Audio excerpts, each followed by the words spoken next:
Good morning. So in the context of learning Ayin Beis, and namely pages 1444 and then 1466 and on,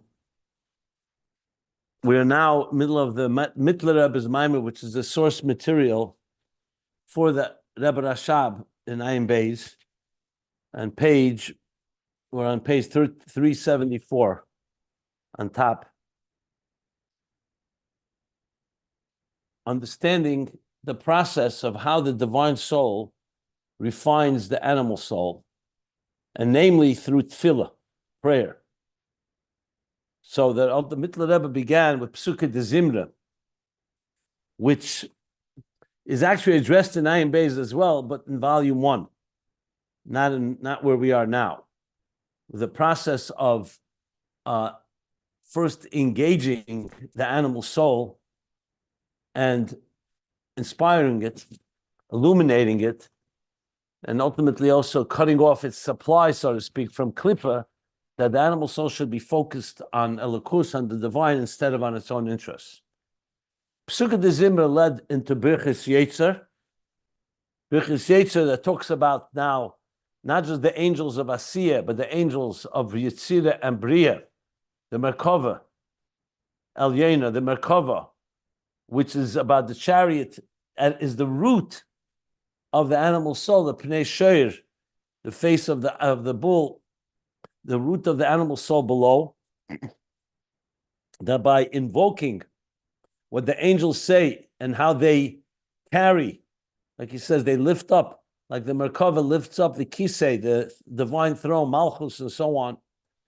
That in turn influences and impacts the animal soul to also be receptive to Elokus, which will prepare it ultimately for the next Birchas Avos Elam, like he said, Avav Tanu. That's talking about the Neshamas, that they come to unite the divine and existence, which prepares us all for Shema, which will lead to the contemplation about Yechudei Elah, the divine unity, the higher unity with Elokus, that then will give birth to V'ahavtas Hashem Elokecha b'chol levavcha b'shnei yitzarecha, that the Yetzer Nefesh Habamis, the Yetzer Hara, ultimately will love God side by side as one with the divine soul's love for God. So the process is all about training and acclimating the animal soul step by step, all the way to V'ahavtas Hashem Elokecha b'chol levavcha b'shnei yitzarecha. Psuke de Zimra, Birchas Yetzer, Birchas Avos Elam, Shema, Baruch Shem, and then V'hoyim Shemaya and V'ahavtas Hashem Elokecha, as we shall learn more details soon. Now, that's the overall picture. In Ayin Beis is the pages I just referred to. Birchis Yetzer is talked about on page 1444 in Ayin Beis, and Shema, that leads to V'ahavta, is talked about on 1466 and on. All the way till the end of the Hemshech. And we discussed that Rebbe Rashab never had a chance to conclude it. But here we are learning the conclusion that comes back to affect the animal soul's love for Elokus, which will ultimately be the shemen, the oil of the animal soul's intelligence, will be fueling and drawn to the psila of the nefesh elikiz, the wick, in turn creating the fire, the love of God. That's where it's all leading to. So that's what we're in the middle of been learning, and we're right now finished the Birchas Yetzer and the Avos Elam, and ready to continue on page 374. But before that, let me just sum up another key point that we learned yesterday, and that is the role of this Merkava in Birchas Yetzer. A Merkava, literally, when you ride a chariot, just like riding a horse, it can lift you up to places you can't get to on your own. That's why we need a chariot. Why can't you just walk? So first of all, the chariot goes faster, but more importantly, it elevates you up, like he says, a horse going up a mountain. You ride on a horse, it's a lot easier. So chariot is about an aliyah that it does in the one that's riding on that chariot. On the other hand, Who rides the chariot? The chariot is not controlling the rider. The opposite. The captain of the ship, the captain of the chariot, is directing the chariot. So that's the same thing in Avodah. The chariot itself is rooted in Tohu, which is higher than Tikkun. That's why it has the power to elevate us. That the Nefesh Habamis can elevate us to a level higher than the Neshama on its own from Tikkun. But who directs that chariot and who's Mevarer, Shema of the Adam, is Mevarer Shem Ban of Tohu. So there's two forces here at work. In other words, it's the human being, and through his Aveda, he is the one that is able to unleash and release the power, the tremendous power in the Merkava that's rooted in Tohu. And like he explained, and that power also comes from the divine. It's not its own power, the Merkava. And that's why he says that there's a third power that's higher than Tohu and Tikkun, that both, what he says, Teshia Hashem, Adam Behemoth, Teshia Hashem. What is that? Adam Behemoth, Teshia Hashem. Hashem gives both the power to the Adam to do his work of Tikkun, and the power to the Behemoth to do its work of elevating. Because it's coming from, like he said, like the Aron. The Aron, the Gemara tells us, carried its carriers. Even though usually the carriers were the ones that carried the Aron, they're the ones that carried it. Like he asked the question. So then what's the point of carriers? But who carried the carriers is a higher force, the Eid Ein Sof in the Torah, that carried the carriers. That lifted those carriers. And that's what gives the power to Ban of Tohu, of the Behemoth, to elevate. So they both come together, a place that's higher. And that's ultimately the process. And that's why the Anshe Knesset Gdela, he said, prefaced Shema with Birchis Yetzer.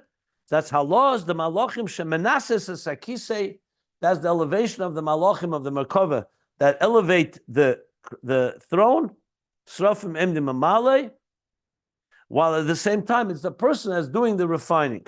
Like we spoke earlier about the carbon. On one hand, the human being is the one that brings the carbon, the offering. But the offering in turn elevates the person and is able to atone for his sins and is able to bring him to a level even higher than he is on his own. And that then prepares Achana B'Krishma to come to Shema Yisrael, which is the Nefesh Alikis, is understanding of the divine Yechudi law, and will ultimately also affect the Nefesh Habamis B'chol Avavcha B'Shnei Yitzarecha. But how do we come there? But it came first by invoking the root of the animal soul. Like he said, that first you feed the animal, then you feed the human. So that's why Yetzer comes before Shema. But Shema is where the real elevation will happen. And that's where we're up to on top of page. We finished the paragraph on page 374. So, if anybody has any questions, I'm happy to answer. Not, we shall continue learning on page 374.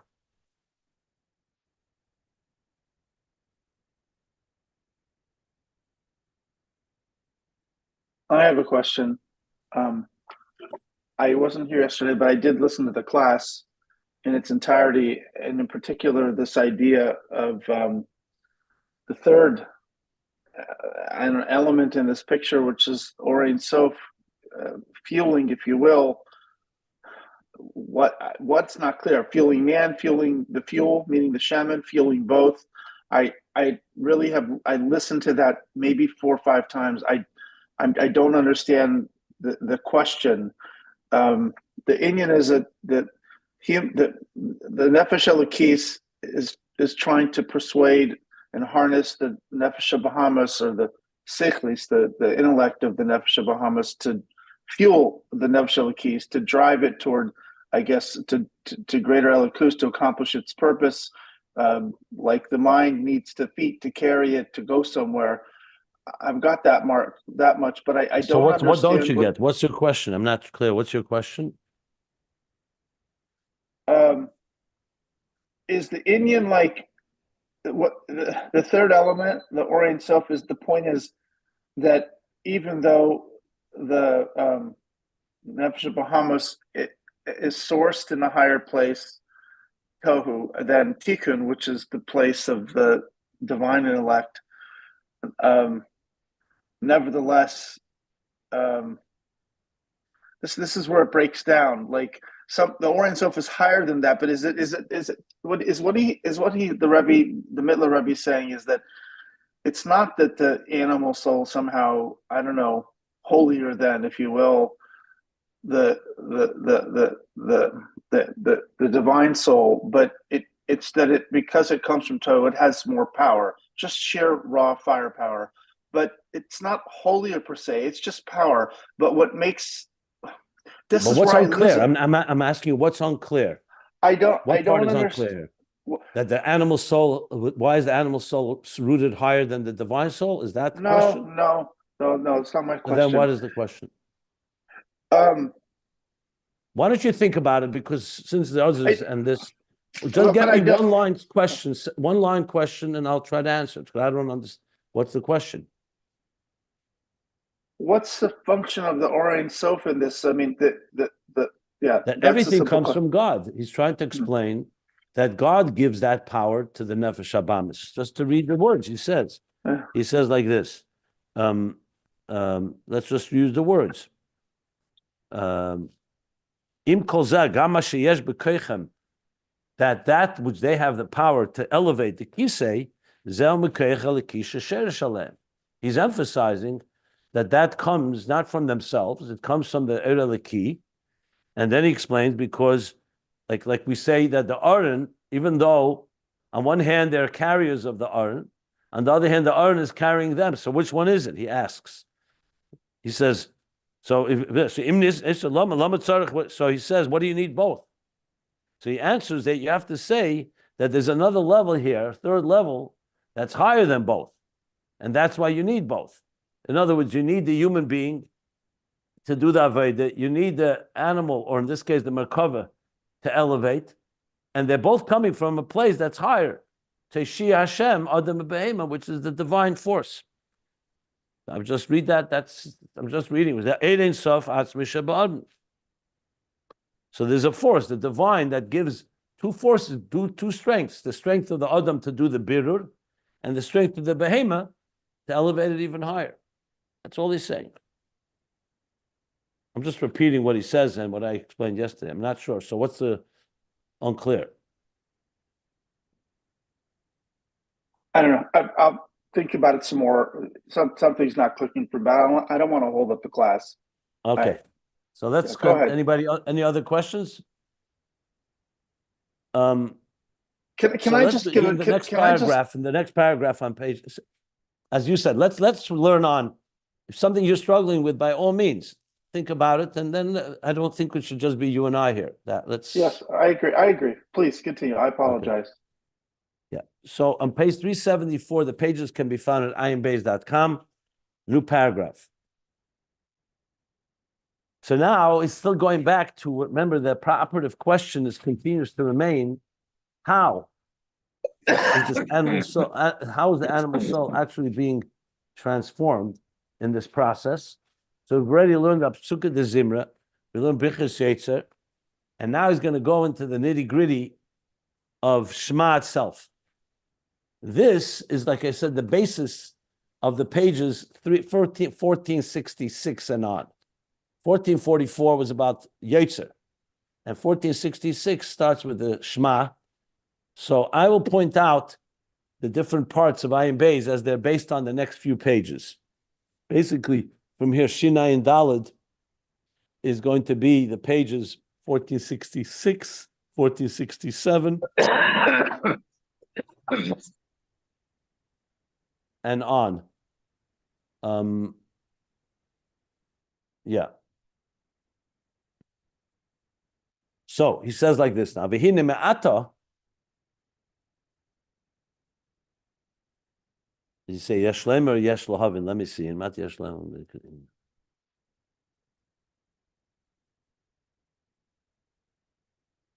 Either way, you could say v'hine me'ata, either yesh lem or yesh lahavin.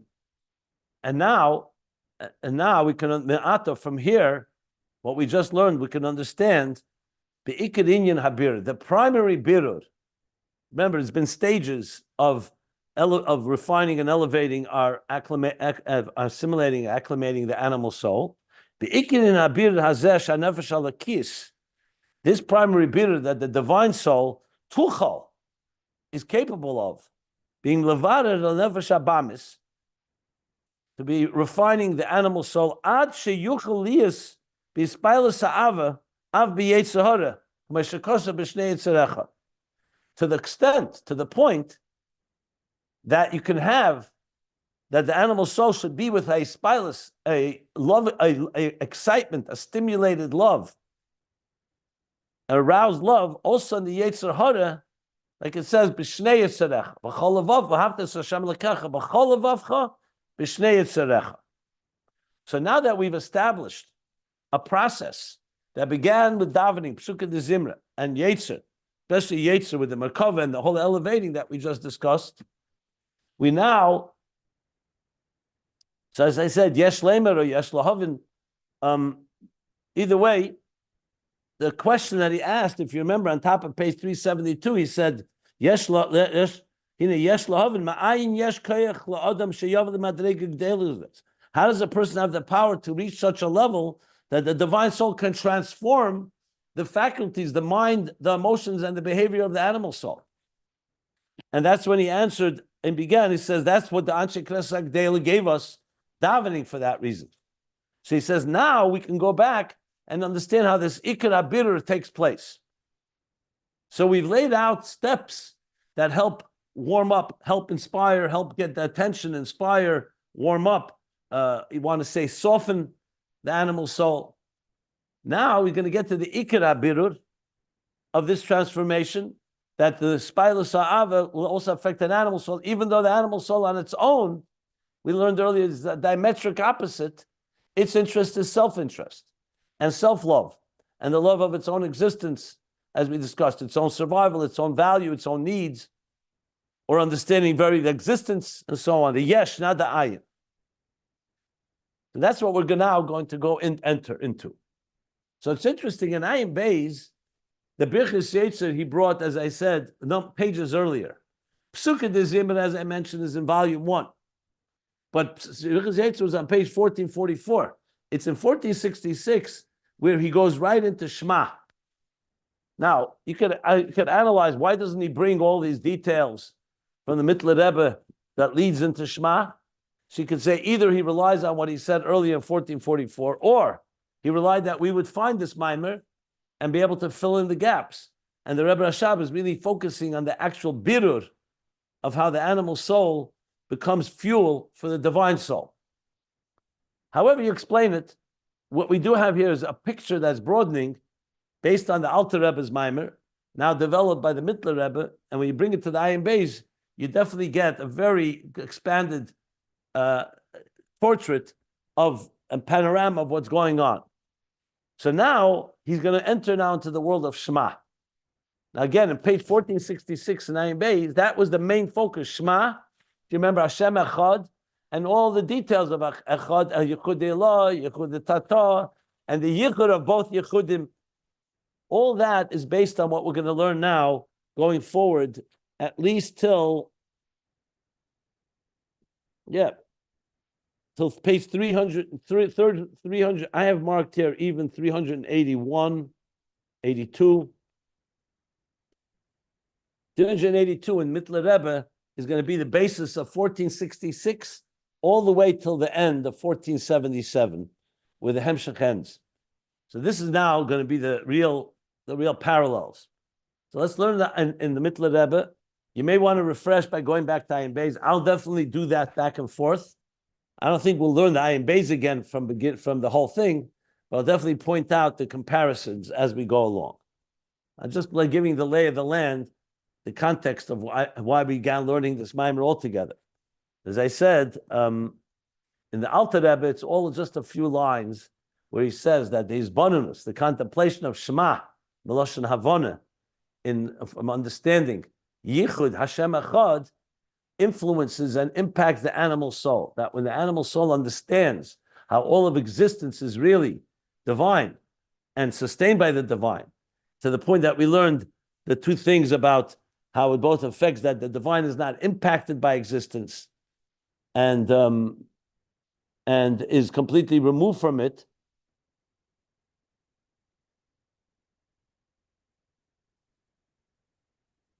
And is completely removed and not impacted, that in turn impacts the animal soul to begin to be directed and guided by the divine soul. But we'll learn all that again inside.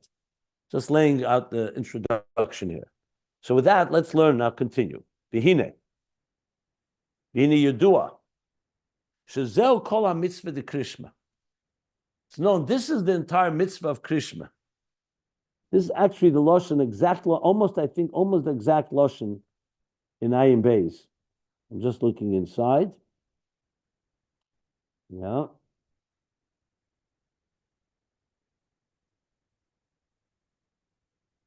The Krishma, kol ha-mitzvah de Krishma, b'pasha de Shema Shema Yisrael. This is the whole inyan of Krishma, the first chapter, the first pasha, which means before V'hayim Shema, the second section, pasha de Shema.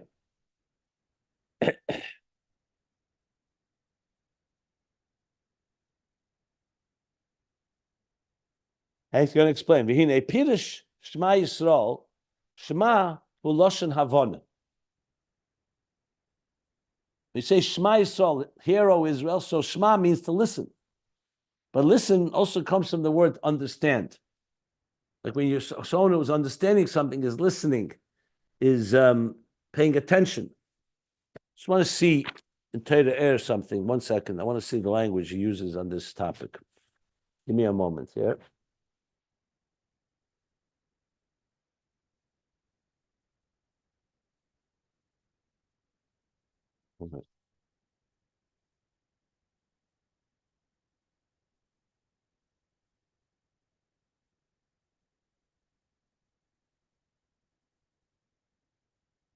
Fine. So Shema is Lashon Havana, that's in Torah Eir. V'hu liyas havchana teva. What does that mean? So we're commanded, listen. So you could say listen means that we should just hear with our ears. So he says, no, Shema means we should understand. We should discern. Havchana teva b'moyach v'leiv. We should have a very good discernment and recognition. That's what it means. So it's not just listen. When you say to someone, listen to me, you're not just saying open your ears. It means listen to every nuance. Listen, absorb what I'm saying and really appreciate it. Really come to integrate it. So havchana teva b'moyach v'leiv, in mind and heart. Kamay what's the pasuk in Barach? Oh, hashama le'oznecha. Like it says, they bring the brachas in the Gemara in brachas. To listen ba'oznecha with your ears means that you should really come to internalize. Who and what is this ikar yesod of Shema? What are you internalizing? What are you coming to discern and really fully appreciate? Mitzvos yichud elikuz b'krishma. Shezeu yesed l'chol ha-mitzvos ki yadua. The yichud of elikus, meaning the unification of the divine, which is the foundation of all the mitzvahs. Because all the mitzvahs are about what? Following what God wants, but most importantly is demonstrating that our existence and the world is aligned with the one creator. So therefore the Yisod L'chol HaMitzvahs is the mitzvah yichud of Krishma. I just looking at that very language, if it says that exactly. In Ayin Beis, I'm almost sure he said something like that. Yeah. I'm looking in the middle of page 1466.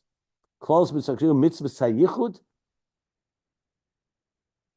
Everything is yichud. Shezeu yised kol ha-mitzvahs. Exactly those words he used. Yised kol ha-mitzvahs.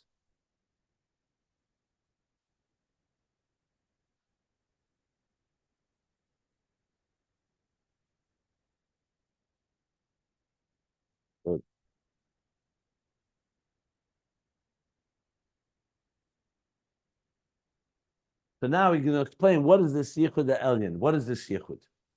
Ubir inyan, ubir klolos inyan ha Yichud Elyon hazeh.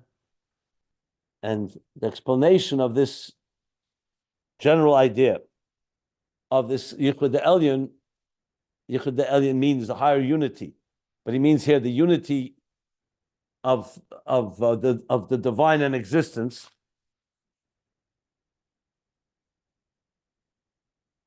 Hu shemavayir umefarish eich comes to explain and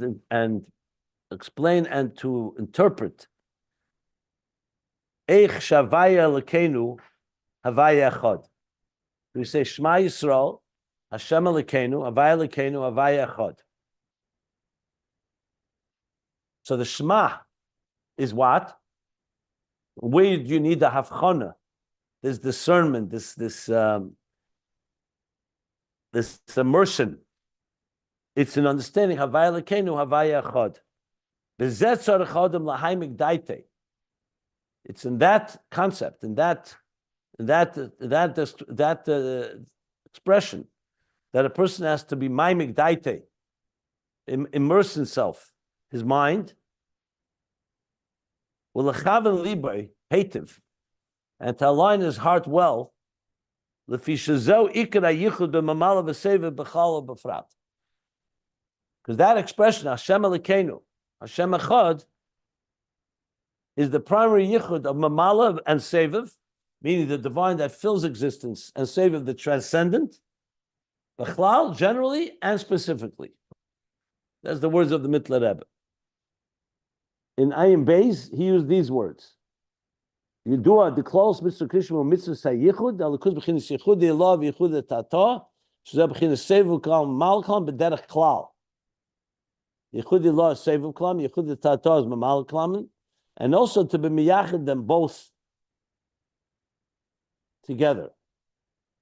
Yichud shchint, kutchabricha v'shchintu, shezeh yisayid kol ha-mitzvahs. So the language in the mid of the Ayin Beis is very similar to what it says here, with some more additional wording to explain it. So bottom line, punchline is this. Shema Yisrael is the primary mitzvah, which is the foundation of all mitzvahs. Hashem Echad, the Achdus of Hashem, both Mamal Kalalman, in the way divine manifests within existence, and Sevav Kalalman, the way the divine is beyond existence, which is Yichud Tata and Yichud Elah, which is hinted to Hashem Elokeinu is Yichud Elah, Hashem Echad is Yichud Tata. And more broader, Shema in general is Yichud Elah, and Baruch Shem is Yichud Tata, as we explained in Ayin Beis. Okay. So that's a general introduction of what we're going to be discussing now, Shema. And remember, all of this has been prepared for in the B'richas Yetzah and B'richas Avos Elam that preceded Shema, which we'll address when we need to, but that's where we're going here.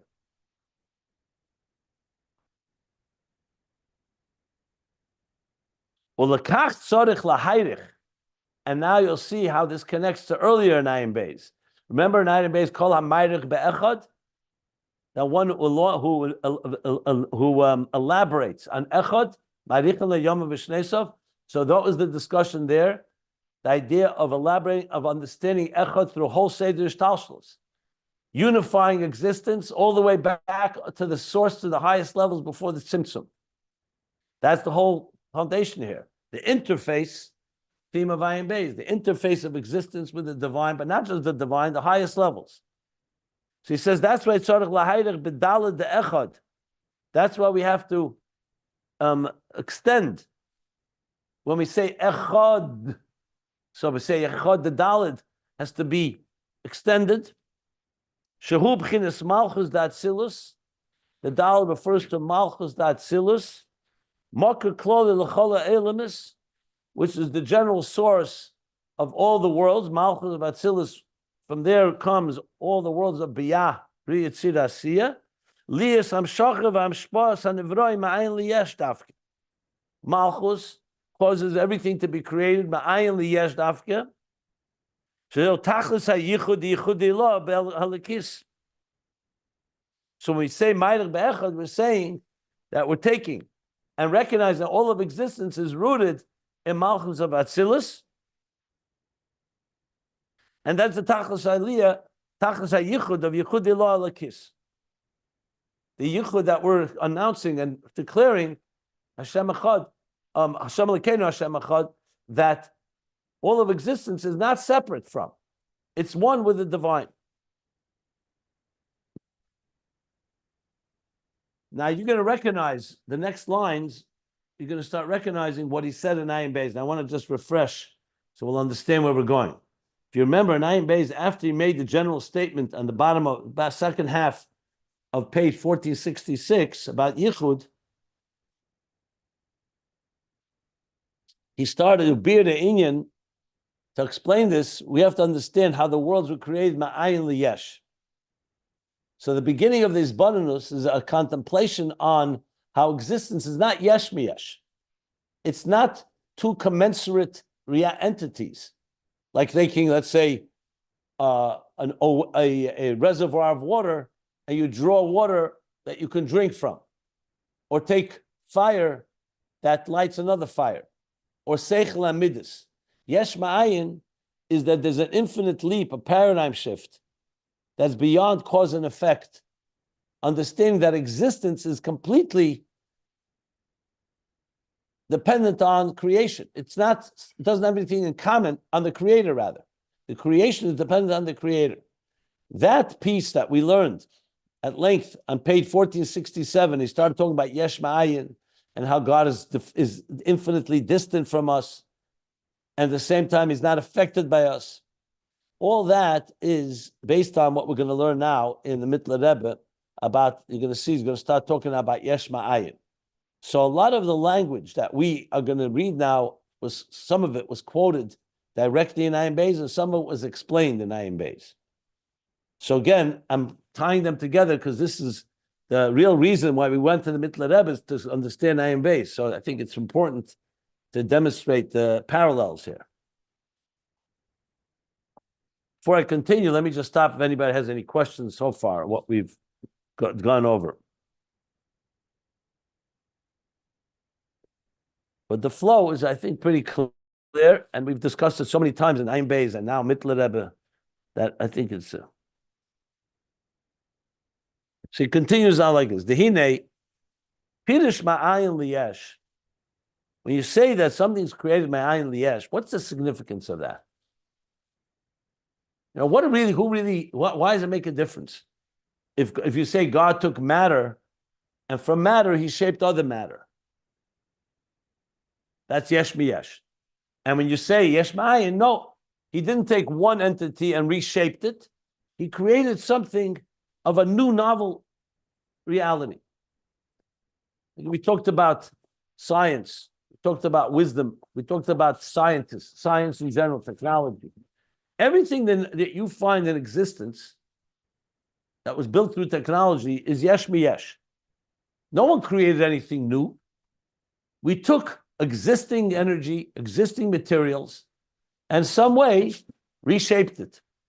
Not to take away from the innovation, not to take away from the contribution, but at the end of the day, like the story with that scientist who says to God, we don't need you anymore. Whatever you can do, we can do. And God says, okay, show me. So he takes a clump of earth, takes it to his lab, and he says, I'm going to show you, I can make plants grow from this earth. So God says to him with a chuckle, why don't you use your own earth? In other words, you're taking the earth and you're replicating what I've done. Yes, I understand that's an achievement, but you're still taking materials that were provided by the Creator. The Big Bang comes from somewhere. Something preceded it. So why is it so important to explain this Yesh Ma'ayin? So briefly, we learned in Ayin Beis, and we're going to learn now again here in the Mittler Rebbe's language, because that demonstrates the real element that we are not partners with God here. There's only one Hashem Echad. There's only one Creator. It's not like, we have something in common. No, this Creator is the sole exclusive creator of everything, and everything is infinitely distant from him. Meaning it's Yesh Ma'ayin, not Yesh Miyesh. A teacher and a student, as distant as they may be from each other, it's still They're both human beings. They both have seichel.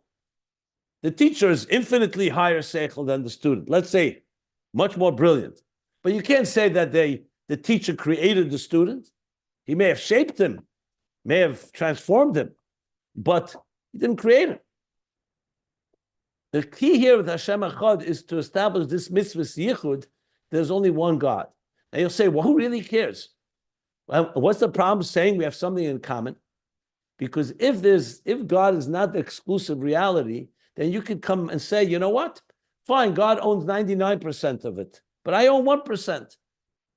As soon as you say that, you already have another entity, and it's not very distant that you start doing things on your own. I'm not accountable to this God. The idea that God is all-encompassing reality means there's only one truth. There are no two truths. There's no I remember I was once giving a class, and someone asked a question. They said that they had bought a new piece of china, and it was in a Jewish a Jewish gift shop, and the guy behind the counter says, "Do you want us to immerse it into a mikveh?" Now, this is the first time he ever heard that you immerse a piece of pottery or china or a glass or anything, any type of cutlery in a mikveh. And he said, "Why do you do that?" He says, "You sanctify it that way." So he says, "Sure." He says, "We have a mikveh here." As he's starting to do that, he's taking off the price tag, the tags that were on it. There was like a tag on it. He says, "Why do you have to take off the tag?" He says, "Because when you immerse this vessel in the mikveh, it has to be completely no chetzitza, nothing in between the water, not even one drop." So he asked me at the class, he said, "Why? Who cares if one little drop, so what? You have a little tag on. You go into a mikveh, okay, you have something that, a Band-Aid. We're not talking about life-threatening, obviously. We're talking about something that you could remove." So I explained, it says in Chassidus that tefillah, not daven, not with a pay, with a vase.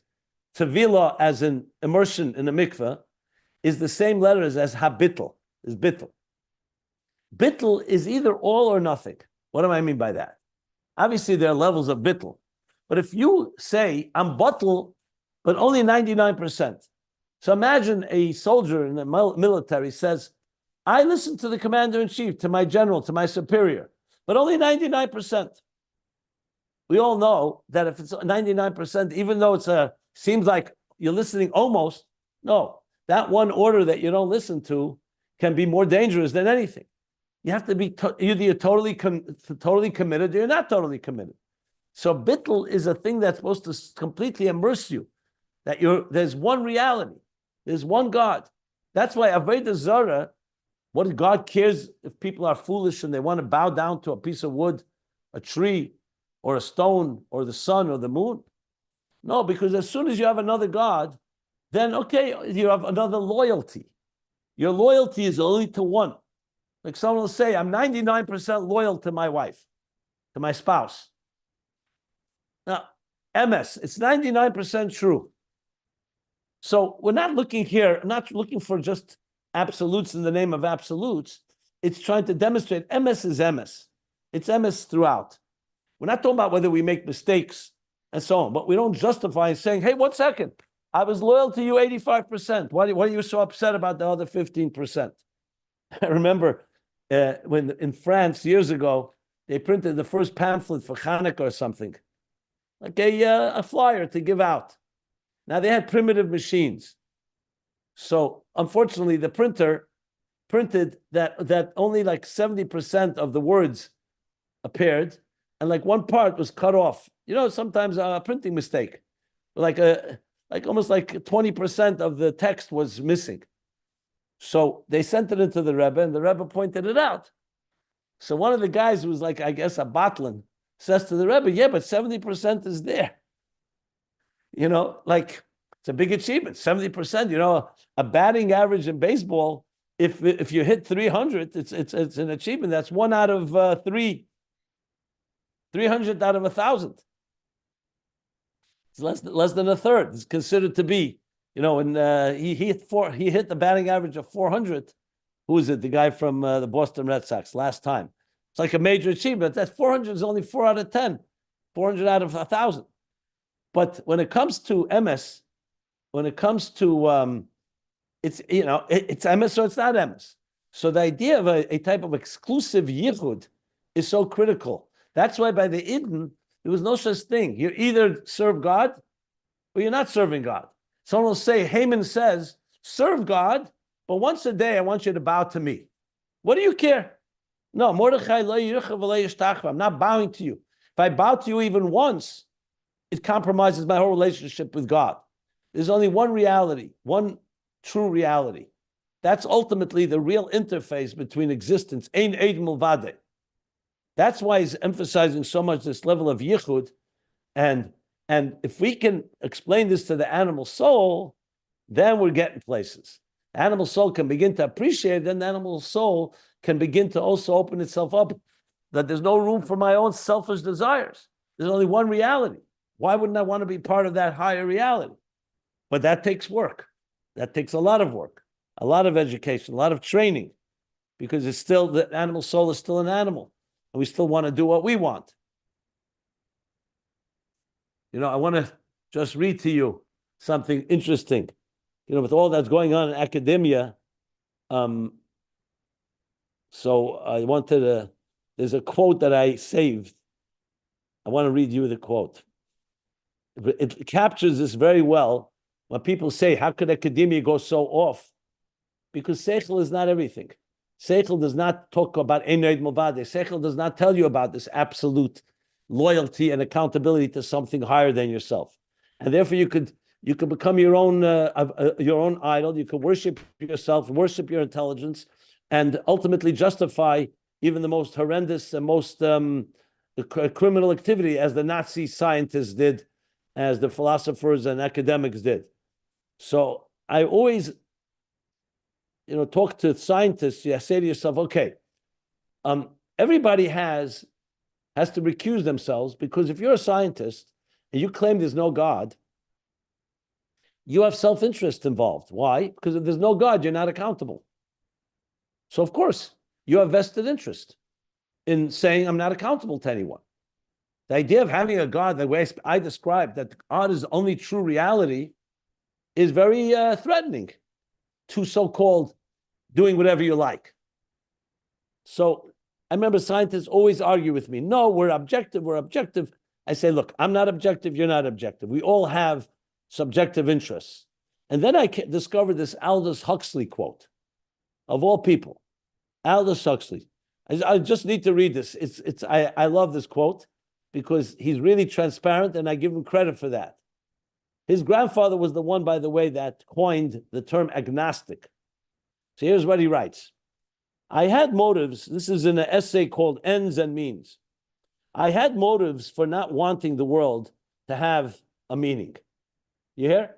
I had motives for not wanting the world to have a meaning, and consequently assumed that it had none, and was able, without any difficulty, to find satisfying reasons for this assumption. The philosopher who finds no meaning in the world is not concerned exclusively with a problem in pure metaphysics. He's also concerned to prove that there is no valid reason why he personally should not do as he wants to do. For myself, as no doubt for most of my friends, the philosophy of meaninglessness was essentially an instrument of liberation from a certain system of morality. We objected to the morality because it interfered with our sexual freedom.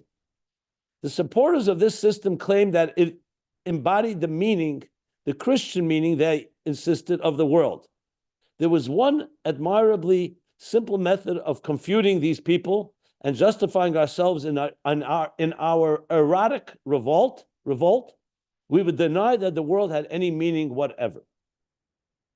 I don't know if you get the implications of that. I'm happy to post it. He's basically saying that I'm not here to argue the point. I want to do what I want, especially sexually, what he calls his erotic revolt. And therefore, I'm invested that the world has no meaning. Because if it has meaning, then it implies that I have to be accountable, and I don't want to be accountable. So what I found fascinating is that he admits this. Most will not admit it. They'll justify it with all kinds of theories. The Rebbe Marash once said, not to quote Rebbe Marash in the same breath as Aldous Huxley, he said that if people did not have sexual desires, he doesn't think there'd be any atheists in the world. There'd be no non-believers. It's because they have desires. That's where it begins with. And therefore, they justify a world that does not need to have accountability to something higher. I just wanted to point out that as soon as you don't have that absolute type of understanding of a divine reality that's greater and the true reality, and not our reality is true, then as even if 1% you don't have this yichud, what he's calling here this other yichud, then you can understand it's the beginning of the end.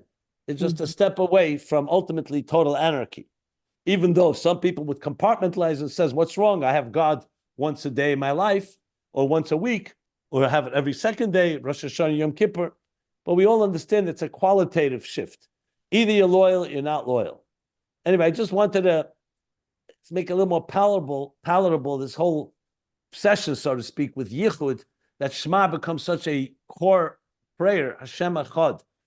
And I thought, hopefully I did some justice to this.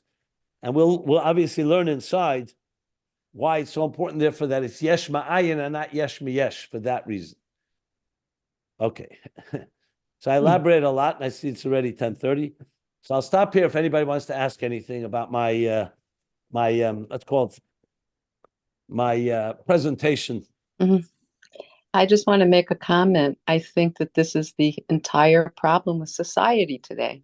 There's no personal accountability anymore. Somebody else can take the blame for it. Somebody else can. This is the basis of, everything, I think. I don't know. Maybe I totally agree. I totally agree. Well, a lot of people, the way most people don't understand the value of accountability. They don't even know why. They say, why would I have to be accountable? Why do I have to listen to God? Why do I have to listen to anybody? Yeah, I won't pass a red light because I can get a ticket. And I understand for coexistence, we can't be driving the same direction, different directions at once. But it's more of a like that. But why if I can get away with it, why not? It's a whole erosion of the foundation of Anochi Hashem Elokecha and Shema Yisrael, Hashem Elokeinu Hashem Echad. Correct. No, I'm concurring, agreeing with what you're saying.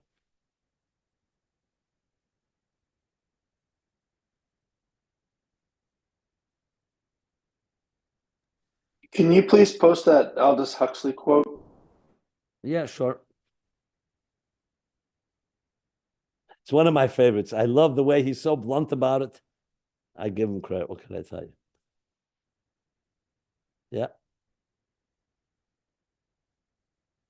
And, I'm going to stop here because we're going to learn about Yain Miyesh, Pirush Ma'ayin Liyesh, Ma'ayin Mamish Liyesh Miyesh. So my introduction is going to help us understand, and also obviously help us understand the Ayin Beis, which is based on this. But again, any questions? Anybody anyone has any questions? Rabbi Jacobson, also, I think, I don't know if you agree with this or not, is that the fact that we are not the same and and Hashem is completely different, it makes it so when it comes to laws like chukim that we don't understand, in other words, if we understood everything, there will be him. And what's the point? The fact that we don't understand and we do laws like such as chukim is just that we are not him and he's beyond it all,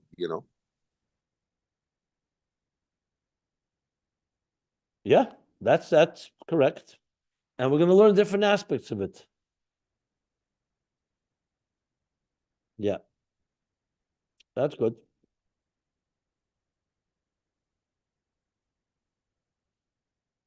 Any other questions or comments or? The way this class began with the quote or the reference to brachos and the inyan of Shema's Lashon Havana, that when you say Shema, it's not just that you should hear the words of the prayer, but you should understand it.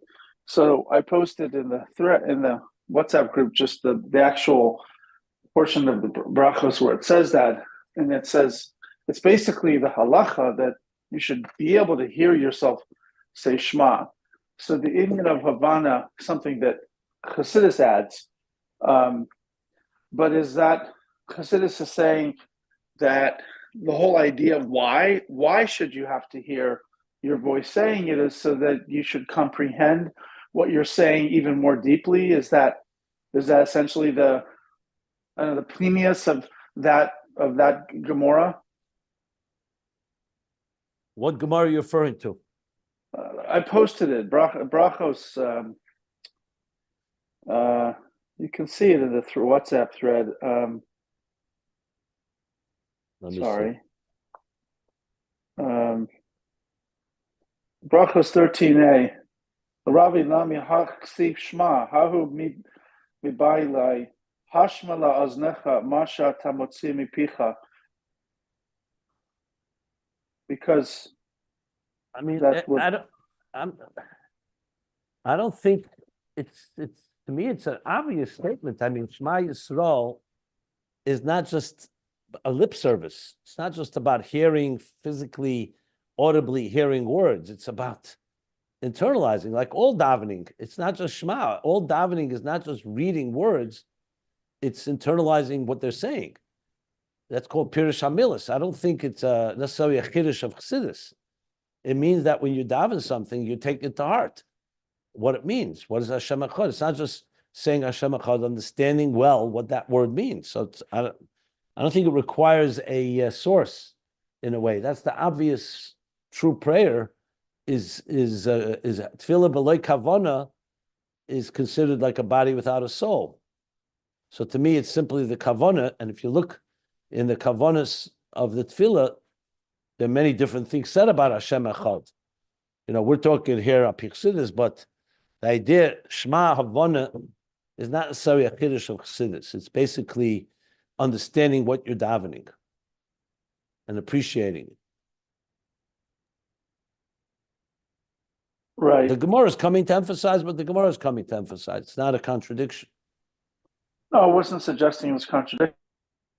I wasn't suggesting it was contradiction, but I mean, although of course, It's basic. In other words, it's basic. The basic principles that when you daven, you should understand what you're saying and internalize what you're saying. That is like a given. You don't even need a source for that. right, that's true for any prayer. So why Dafka Shema? Because Shema talks about yichud. Mm-hmm. It's true. It's true. It's the asad of all the mitzvahs. You could say, listen to every prayer that you say. You ask me why dafka, the emphasis on Shema, maybe because it's the central prayer that everything else comes from. Mm-hmm. Makes sense. Thank you. Yeah. It has base.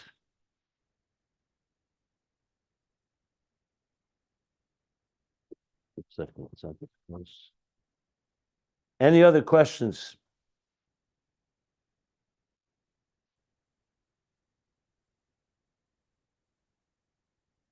By the way, Shema Loshen Havana is from the Zohar. The Zohar says it. That's the source.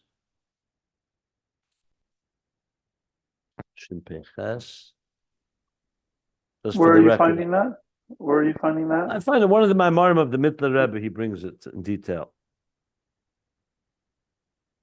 Yeah. Also, the Alter Rebbe brought it in the Torah Erev, Lamed Ches Beis.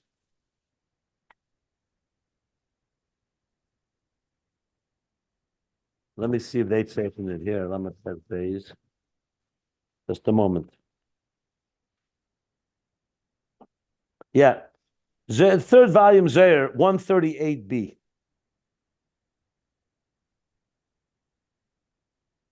Yeah. Well, that makes it seems like it's not a pshat. It is definitely something deeper than, yeah. No, if it says in a source that Shema is from the word Havana, that's great. But to me, as I said, to have an understanding in davening is a given. This is an additional thing. If you have a source that says Shema means Havana, like in Zohar, by all means. There are a lot of things that are logical and also have a source. Fair enough. Thank you for the citation, though. Okay, good.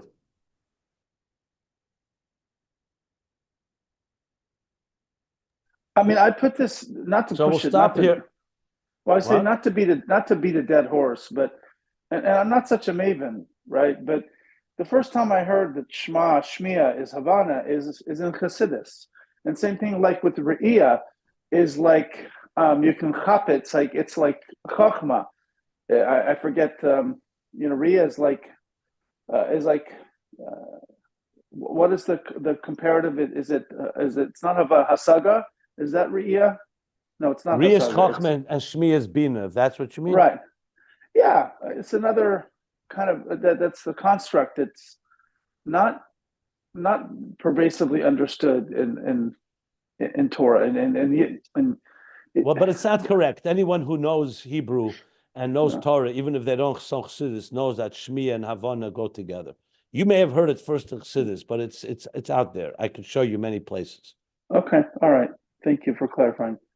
I think that was my question. Let me stop here.